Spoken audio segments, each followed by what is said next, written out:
Bart D വെവർ ബെൽജിയത്തിന്റെ പുതിയ പ്രധാനമന്ത്രിയായി സത്യപ്രതിജ്ഞ ചെയ്തു.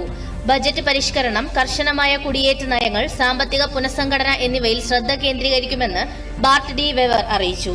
15-അംഗ മന്ത്രിസഭയിൽ 3 പേർ സ്ത്രീകളാണ്. ഇന്ത്യ ബെൽജിയം സഹകരണം വർദ്ധിപ്പിക്കുന്നതിന് ഒരുമിച്ച് പ്രവർത്തിക്കുമെന്ന് പ്രധാനമന്ത്രി നരേന്ദ്രമോദി ആശംസാ സന്ദേശത്തിൽ കുറിച്ചു.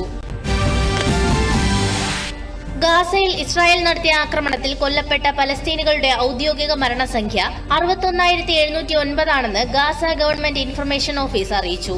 അവശിഷ്ടങ്ങൾക്കിടയിൽ നിന്ന് കാണാതായതായി കണക്കാക്കപ്പെടുന്ന 14,222 പലസ്തീനികളും തകർന്ന കെട്ടിടങ്ങൾക്കടിയിൽ നിന്ന് കണ്ടെടുത്ത 18 മൃതദേഹങ്ങളും ഇതിൽ ഉൾപ്പെടുന്നു. ഗാസ സിറ്റിയിലെ അൽ-ഷിഫ ആശുപത്രിയിൽ നടന്ന പത്രസമ്മേളനത്തിൽ ഇൻഫർമേഷൻ ഓഫീസ് മേധാവി സലാമ മാറൂഫാണ് ഇക്കാര്യം അറിയിച്ചത്. സിറിയയിൽ കാർ ബോംബ് സ്ഫോടനത്തിൽ കൊല്ലപ്പെട്ടവരുടെ എണ്ണം 20ആയി. നിരവധി പേർക്ക് പരിക്കേറ്റതായും സിറിയൻ സിവിൽ ഡിഫൻസ് അറിയിച്ചു. മരിച്ചവരിൽ 14 പേരും സ്ത്രീകളാണ്. വടക്കൻ സിറിയൻ നഗരമായ മൻബിജിന്റെ പ്രാന്തപ്രദേശത്താണ് സ്ഫോടനമുണ്ടായത്. കർഷക തൊഴിലാളികൾ സഞ്ചരിച്ച വാഹനത്തിന് തൊട്ടടുത്തുള്ള കാർ പൊട്ടിത്തെറിക്കുകയായിരുന്നു.